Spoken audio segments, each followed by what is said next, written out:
Hello.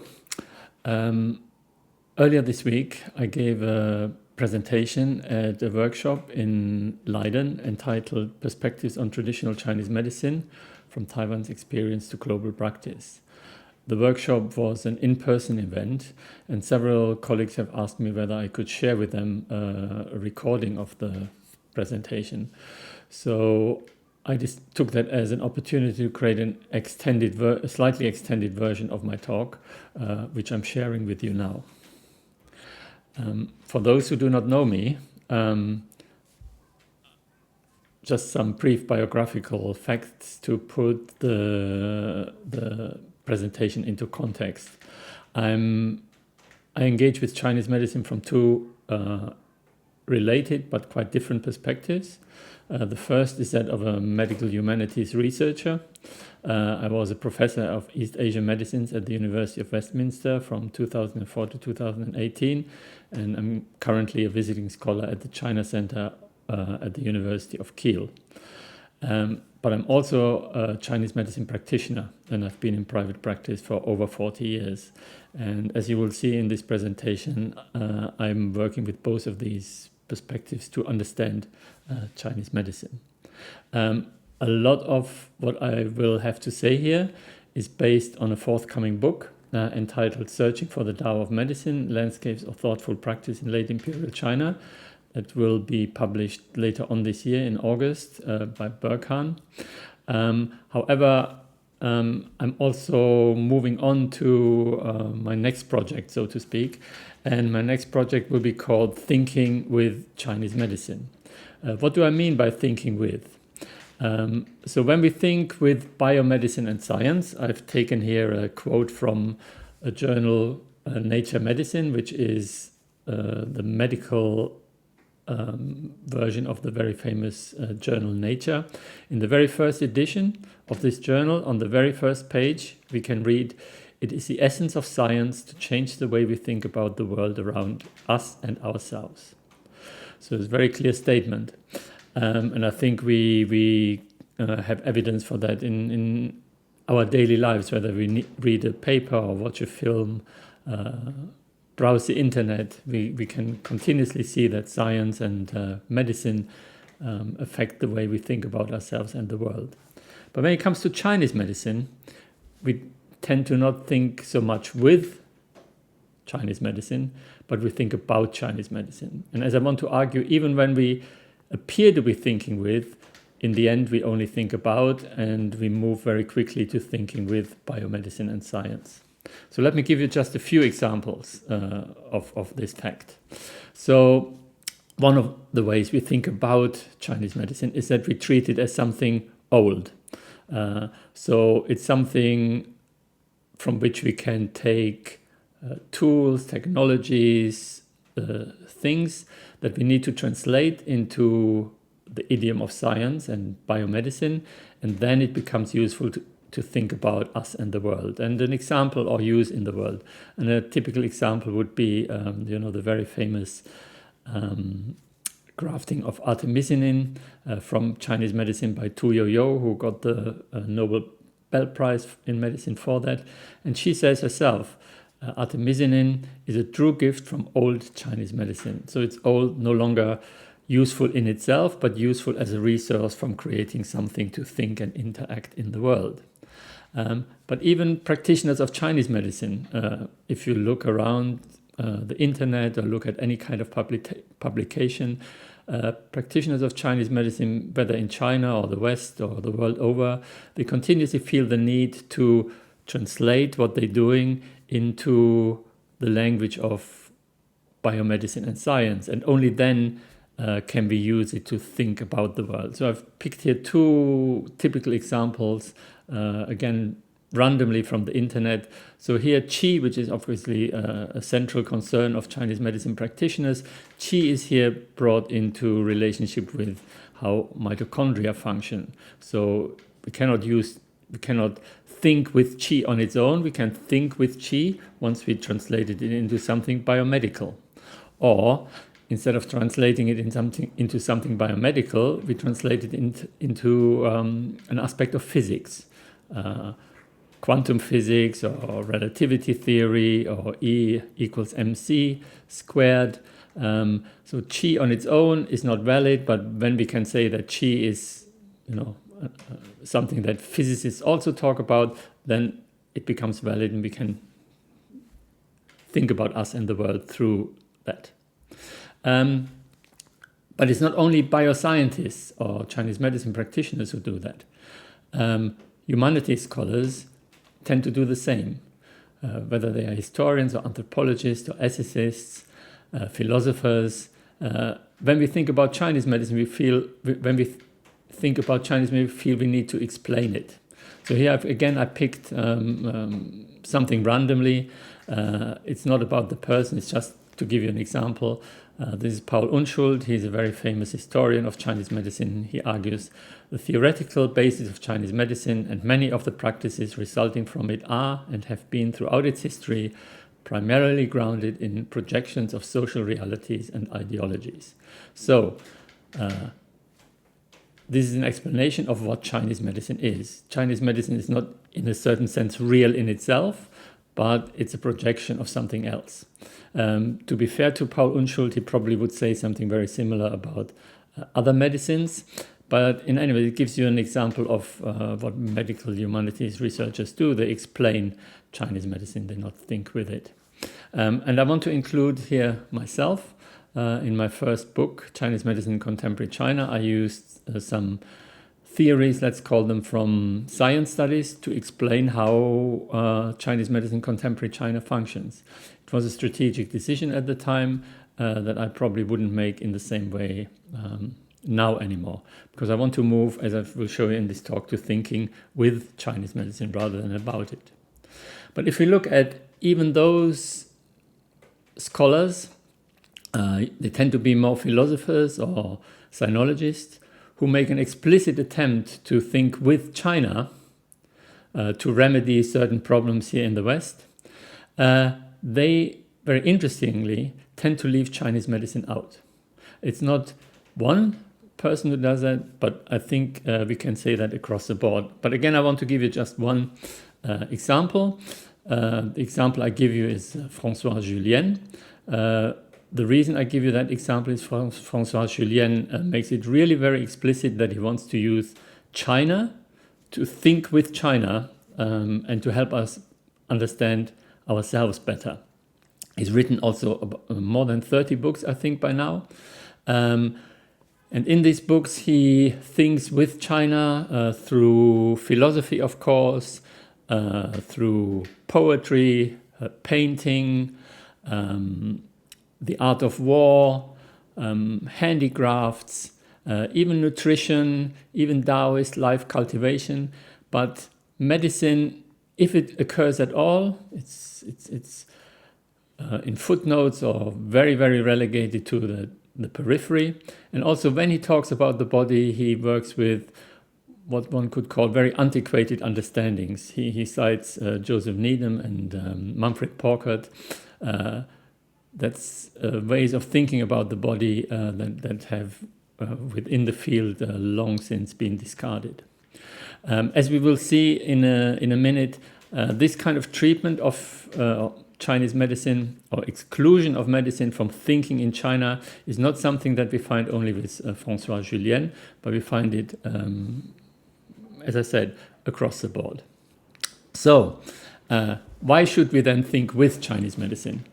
I said before, I've been practicing Chinese medicine for over 40 years, and I have been thinking for a long time now that maybe the most important value of Chinese medicine is not really its therapeutics, although I think they are also valuable, otherwise I wouldn't be practicing it.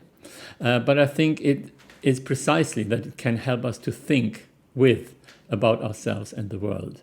And that's what I would like to move towards. And this talk is maybe a first step in that direction. So what it does, on the one hand, it simply creates a level playing field, or bridge the great divide, as science studies people would call it. So basically, what I want to argue for is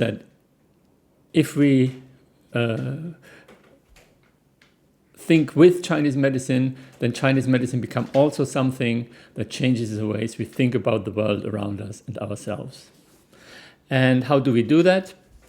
So normally, when we think about Chinese medicine is considered a kind of a problem or a resource, perhaps, also in a more positive way.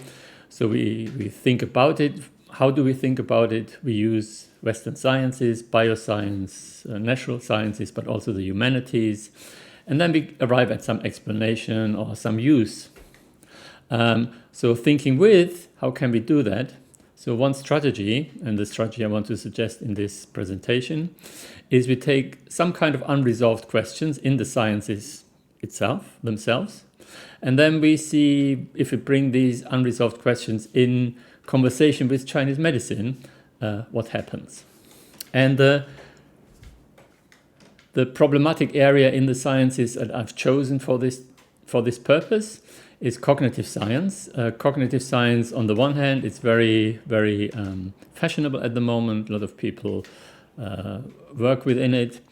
And also cognitive science has, let's call it, problems, in as much as that the dominant view, which usually goes under the name cognitivism or computationalism, which considers that cognition is something that happens in our brains, and it's a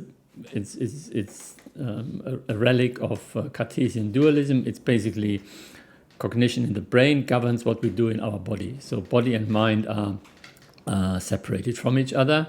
And for some time now, these kind of theories, this kind of way of thinking about cognition has been criticized by other cognitive scientists who go under various names: extended mind, situated cognition, and activism. We don't need to go into great detail about all of this because it's not a lecture on cognitive science. But basically what these scholars and researchers claim, so in the embodied mind theory, that cognitive processes are deeply shared by the body's sensory motor capacity. So cognition is not something that happens only in our head, but it happens in all our body. And it also happens in relationship between the body and the environment. And that is even made more clearly by the extended mind hypothesis, which say that cognitive states can extend beyond the brain and beyond the body into external tools and environments. And the external environment and our own cognitive systems function as a coupled system. So what has happened, interestingly, and that's why I've chosen also this field, that for some time now also, scholars have brought this embodied mind and activist perspectives into a relationship with Chinese philosophy, and particularly the thinking of a very famous Chinese philosopher called Wang Yangming, one of the main Neo-Confucian philosophers who lived in the late 15th, early 16th century. And I've given here two researchers, the references for two researchers who suggest that we do that.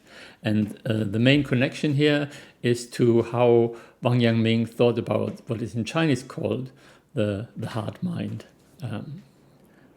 Again, I will not go into excessive detail about Wang Yangming and Neo-Confucianism, just give you the outline so you can follow my argument. So first of all, I want to give you a few quotes from the writings of these two scholars. So here, Frisinia, in a paper from 2022, he says, contemporary cognitive scientists and philosophers of mind who are working in these new fields, they would do well to look at the Chinese understandings of Xin, of the heart mind, because that has always been embodied. It's not something new, because in Chinese thinking, the separation is not the Descartes separation of body-mind is not existent there. And here is another way of how this connection is being established. So an activist they say that sensing delivers an action-based grip upon the world. So we think in the process of acting. And again here, Frisinia says, this resonates directly with Wang Yangming's claim that knowledge and action are really one thing.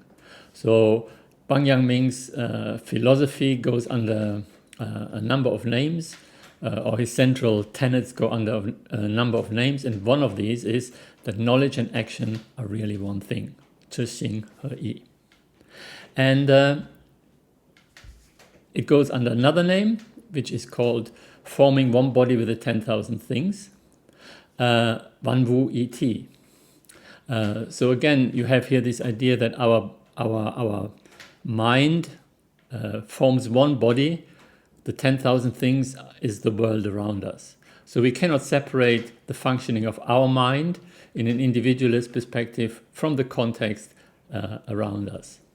And another philosopher of sinologist who studies Neo-Confucianism calls that an ars contextualis. So because what philosophers are interested in, the people like Wang Yangming, and we will see in a minute other Neo-Confucian philosophers, are interested in how we can make, how we can enact virtues in this world, how we can make the right moral decisions in complicated contexts. Now, the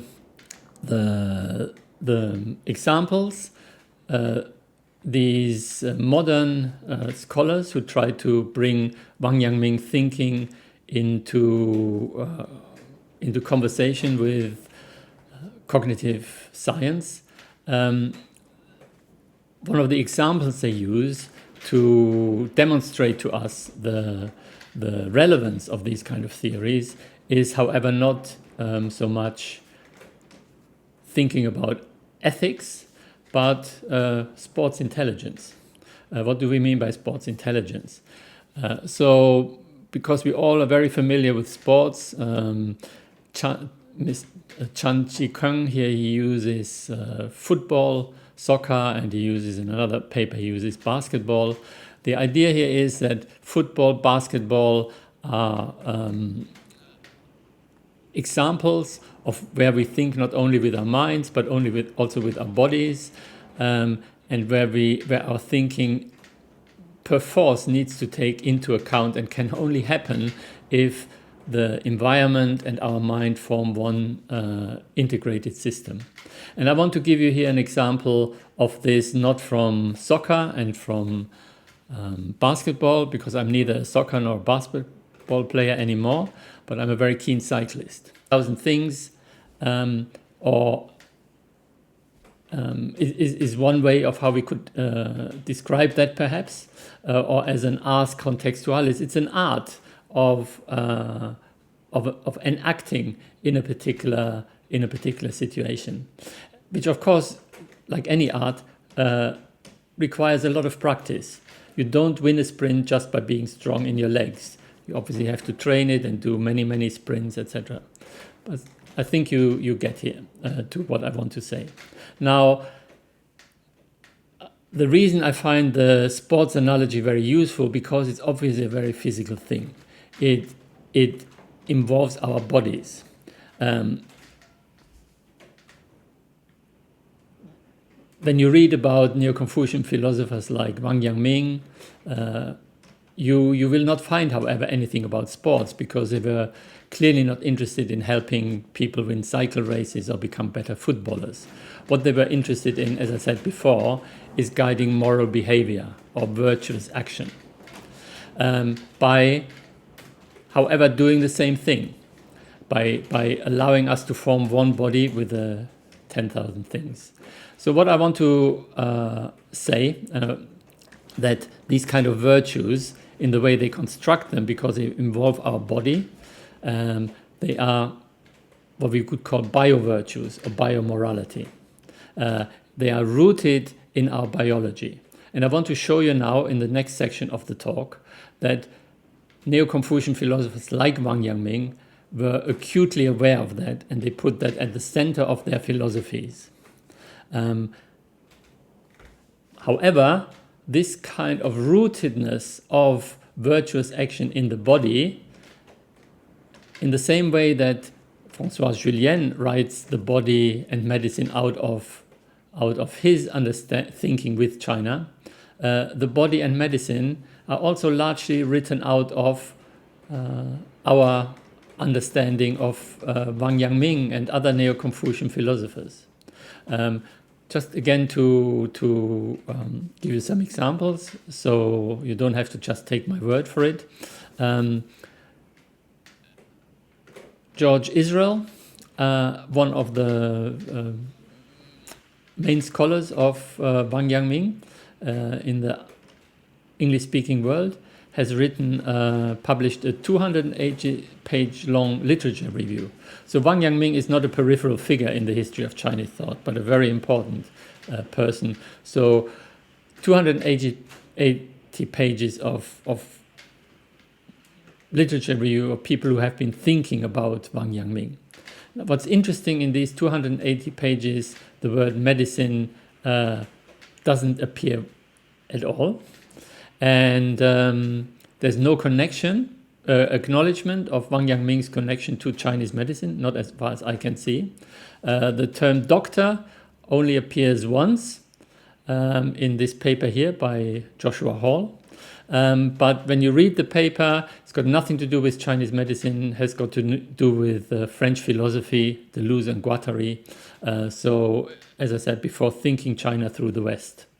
Another example, another paper by Bao about the metaphors used by Wang Yangming, and he highlights the most important metaphors as of how the heart-mind functions. So he says he uses metaphors of water, plant, light, and mirror. Again, there's no mention here at all in this paper of medicine. But once we start reading Wang Yangming's text, medicine and the body start to pop up all over the place. So here I just give you one quote.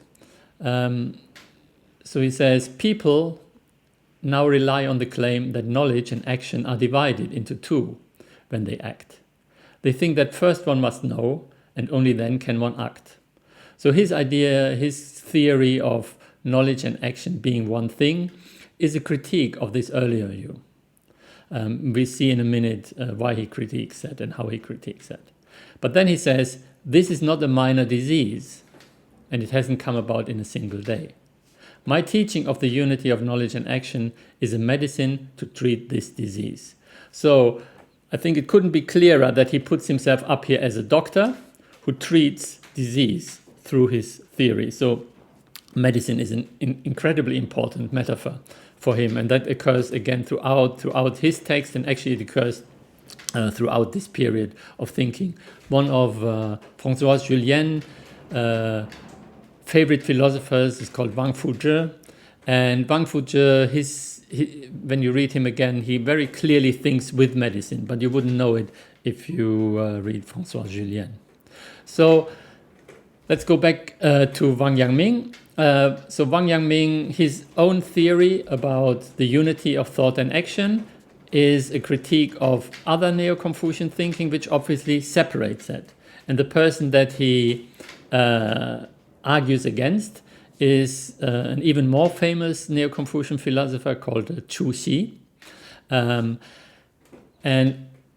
Chu Xi, like Wang Yangming, as you will see in a second, thinks very, very much with the body about these things. So here's a quote from Chu Xi. So he says, for all things that have a heart, their hearts must be hollow inside. Such are the chicken hearts and pork hearts in our food. Once you cut them open, you see the hollow spaces inside. The human heart must be the same. In these hollows are contained the many ideas and patterns. The mind-heart is a chamber of the spirits and the commander of the body. And nature is the many patterns that are acquired from heaven but are stored in the heart. Now, we don't have to concern ourselves here with the meaning of all these technical terms like nature and patterns, but what we can get from this one quote is that how the mind-heart functions has got very much to do with how the mind-heart is constituted as a biological organ. Yes? Okay? Now when we read Wang Yangming, he says the mind, or the mind-heart, Xin, is not a lump of flesh and blood. The mind-heart, exists wherever there is discernment. For instance, what is seen and heard through our eyes and ears, or the awareness of pain or itching in our hands and feet, all this discernment is the mind. So Wang Yangming here clearly criticizes Chu Xi not only in terms of what he says, but also in terms of the biology that grounds cognition. So for him, cognition takes place not just in the heart, in the physical heart, but it takes place all over the body. That's why these cognitive scientists find Wang Yangming so interesting, of course. Yes, okay. So we see here the clash between Chu Xi and Wang Yangming is also a clash of different understandings of how the heart-mind functions, and the basis for their different understanding of the function of the heart-mind comes from medicine, very clearly. It comes from the Huangdi Neijing, which is a key classic of Chinese medicine, which outlines the basic theory of the function of the heart-mind in Chinese medicine. That everybody would even now still draw on. But this text is a very old text, over 2,000 years old, and it's not a text. It's a compound text. So it's been authored by. It's not a single authored text, but it's more or less a collection of different texts which have different origin and which even contend with each other. So if we look at the Huangdi Neijing, we can find at least two different models of how the heart-mind functions. Lisa Raffles, who is a historian of medicine and philosopher and thinking in China during that period, she has written a paper on that, and she shows in that paper that in the Huangdi Neijing we find two different models of the heart-mind. She calls one the container model, where the heart functions as is a physical organ that stores spirits, and the spirits are we can read here for the cognitive functioning of our bodies, the things that regulate the cognitive functioning of our bodies. And then she contrasts that with a second model, which is the mind as a ruler, which is not, this ruling is not executed by the physical heart organ. So, and if we go back to Wang Yangming and Chu Xi, we can see here very clearly that Chu Xi's idea relates much more to the container model, where the heart as a physical organ has hollow spaces in which it can store certain things. He doesn't call it the spirits, he calls it the patterns.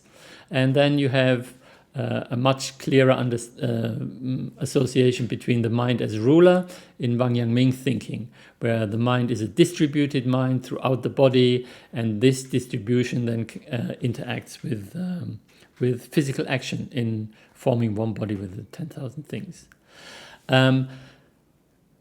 So we can see here clearly that this virtuous action is rooted in human biology. And if we would read these two philosophers even more deeply, we would find that this biological rootedness of virtuous action has many more connections to medicine and the body. So we saw before that Chu Xi puts knowledge of patterns or principles, Li, preceding action. And that is what Wang Yangming didn't like. And if we look at how Chu Xi did that, he argues that when we're in a particular situation, our ars contextualis, our reaction to that situation, consists basically of two movements: an abstractive phase, where we abstract patterns from the situation and either store them in our hearts or compare them with stuff that we already have in our hearts. So it's an inward enfolding action, and then out of that enfolding we then unfold actions, and he links these two movements, the enfolding and the unfolding, with two spirits, the Po and the Hun. In Chinese medicine, the Po is linked to the lungs and the Hun is linked to the liver. And the Po and the lungs have very much to do with inward enfolding movements of all kinds, and the liver has got much to do with unfolding movements of turning ideas into actions. And the integration between the functioning of the Po and the Hun is accomplished by the spirit of the heart. So you have here a model of how this works. And again, Wang Yangming, whose distributed heart-mind is situated all over the body, he has a slightly different perspective of that. For him, discernment, Zhijiu, is not, he doesn't emphasize the enfolding followed by unfolding, but because he says discernment is the mind's innate luminous capacity for awareness. So the cyclist, in our example before, he has the capacity to be able to react to the unfolding situation in the way a very good cyclist sprinter does. He just has to train it. And and how do we train it? We train it by cultivating another spirit. This is a spirit in Chinese medicine associated with the spleen, and it's called Yi, which directs this capacity to align with action. So Chu Xi would put the focus on training this relationship between the Po and the Hun and the Shen, and Wang Yangming would put the emphasis on training a very different spirit called Yi. But the importance for the purpose of this talk is not that we are that you can totally follow the intricate details of how this works, but you can follow my argument that there's a very clear connection with biology and the body and virtuous action. So forming one body with the 10,000 things as a bio-virtue, as I said. And I want to give you another example of how this is thought biologically from an even earlier Neo-Confucian thinker, somebody who influenced both Chu Xi and Wang Yangming, who again uses medical metaphors and analogies to make his argument. So what he says, forming one body with the 10,000 things means Ren. I will talk about what Ren means in a second. It means that Ren enters into all things with nothing left out. It refers to the patterns of the mind circulating throughout the interpenetrating arteries and veins, so that nothing is not reached. If one thing is not yet entered into, then there's a place not reached, and the inclusion is incomplete. This means there's something outside the mind. So forming one body with the 10,000 things means that our mind interpenetrates, or our heart mind, yes, so it's obviously not the brain of Western science, it's our heart mind, interpenetrates into everything around us, in the whole world around us. And if it does that, we call that Ren. Before I explain what Ren means, again, let's focus on here that he explains how this happened through a bodily analogy. So he says this is like the mind the heart circulating through the arteries and veins. So there's nothing that is not reached. So this circulating of our mind through arteries and veins here extends from within our body to the world outside. So what is Ren? Ren is normally translated as benevolence. It consists of two characters, a person, Ren, which is also pronounced Ren, and number 2. And how this is often interpreted is like two people connecting to each other. So establishing a connection between each other. And if we establish a connection between each other, then that obviously we start to think about the other person, and ideally we would think about the other person very in similar terms to ourselves. We would be benevolent towards them.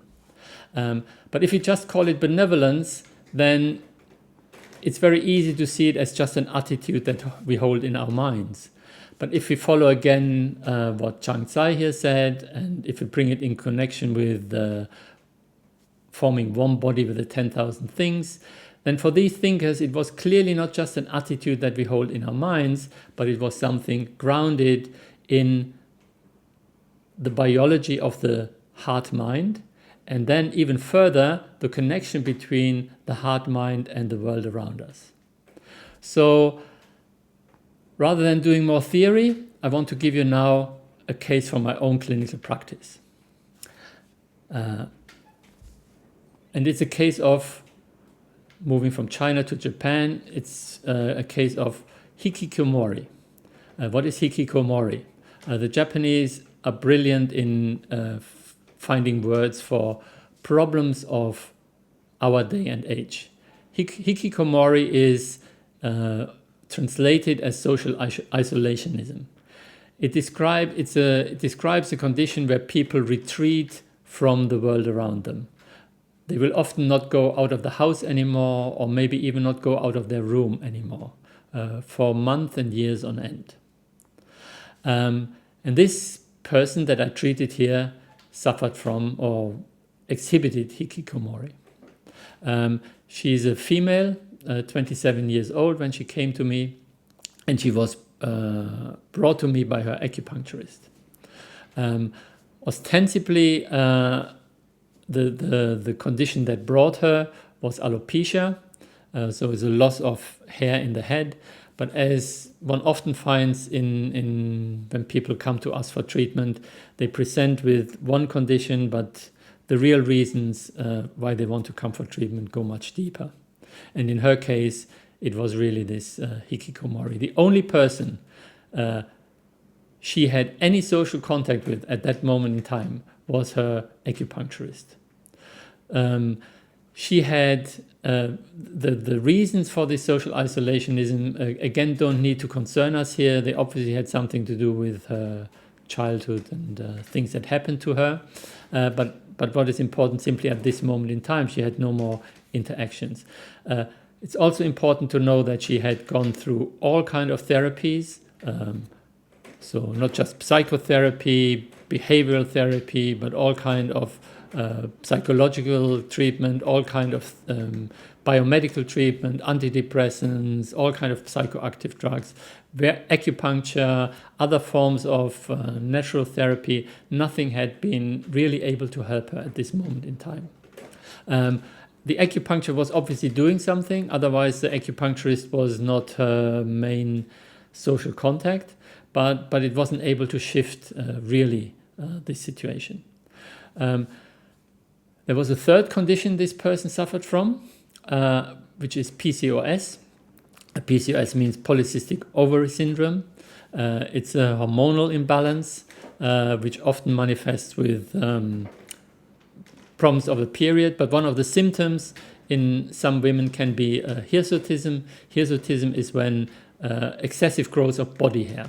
So this was something that this patient also experienced. She had growth of beard and also growth of body hair, and it was so bad that she had to shave herself every day. Of course, also troubled her and might be a component of the hikikomori presentation. So in Chinese medicine, again, if we, again, without going into any explanations here, but this excessive growth of body hair relates to the lungs in Chinese medicine, to the exterior of her body, and it would be a sign that the exterior of her body is no longer passable. Things cannot flow through it. It's become impenetrable. So going back to Chang Tsai, the arteries and veins, the flow of our mind, the flow of mind towards the exterior cannot happen anymore. We cannot form a connection with the 10,000 things because the boundary between ourselves and the world has thickened to such an extent that nothing can flow through it anymore. So the therapy for that is to re-establish free flow, a tong. So what I did, I gave a formula which, in terms of re-establishing that free flow, consisted of two groups of herbs. The first one are some leaves, mulberry leaf, sangye, and perilla leaves. Perilla leaves are the leaves that you get when you go to a Chinese restaurant and you eat meat, that you roll up the meat in when you make a barbecue in a Korean restaurant. So these are very, very simple herbs, simple light herbs, but they, in Chinese medicine, they help to make the surface of the body open again by promoting very slight sweating. And the second group of herbs I used is Lulu Tong and Wang Bu Liu Xing. These are herbs that facilitate, unblock what Chang Tsai said, the arteries and veins. And what happened, quite miraculously, in this person started to change quite dramatically. So she started to, after a very short period of time, she started to open up. The hair loss reduced, the hirsutism started to significantly reduce, and she started to interact with the world again. And after about 6 months to a year, she had a boyfriend. One of her dreams in her life had been, for a long, long time, to become a motorcyclist. So she went out and passed a driving license so she could ride a motorbike. She bought a motorbike and she became a motorbike girl with a leather jacket and all the rest of it. So by opening by allowing her heart mind to interact with the world again, she became a different person. So she could start to do things that she couldn't do before. So what I did was to think with Chinese medicine. And what I want to argue for, and that's really the whole purpose of the talk, if we think with Chinese medicine, interesting things can happen. Things that change the way we think about the world around us and ourselves. So in this particular case, how would that change us and the world around us? So practitioners of Chinese medicine, the first thing, it will hopefully emphasize the plurality and diversity of Chinese medicine. So that Chinese medicine doesn't have just one theory of how the heart-mind works, but it has different theories about the heart-mind work. That might allow us to approach the heart-mind from different perspectives, in the same way that cognitive science, as we saw, has different perspectives on the functioning of the heart-mind. And that, consequently, treating the heart-mind as a container is very different than treating the heart-mind as a distributed mind. None of the herbs that I used, these leaves and the other herbs, you would find in a materia medica as herbs for treating the heart-mind. And yet it treated the heart-mind. And also I should say, it's not me who invented that, but I got the thinking, at least in terms of the Hirsutism, from some of the teachers that I studied with in China. Historians and philosophers, what could they get from this case and from my talking about everything I've talked about? So what they could get, I think, is that fully accepting Chinese thinkers on their own terms and exploring where that leads us means that medicine and the body cannot be left out. You cannot leave out what these people did and how they thought. They thought about the medicine, they thought about the heart mind as an embodied heart mind. They thought about virtues, as I claim, as bio-virtues. So to leave out Chinese medicine for whatever reason, reasons I don't want to speculate on, I don't think is good science. So if you want to put them, I think we should put them in again, and then, as I argued, it will change how we think about the world around us and ourselves. And the public. Why do historians and philosophers want us to think with China? Because, I don't think this has to be explained anymore, but we are living in a time of profound crisis. And a lot of that crisis is homemade. It's made by us in the West, through our Western thinking. And thinking with China, it's not I'm not claiming that it's a solution, but it's a resource that might help us thinking out of that crisis. Maybe it can, maybe it can't. But we can only do that if we try. And thinking with Chinese medicine is therefore a possibility, a resource for thinking about life and living in a time of crisis. Thank you very much.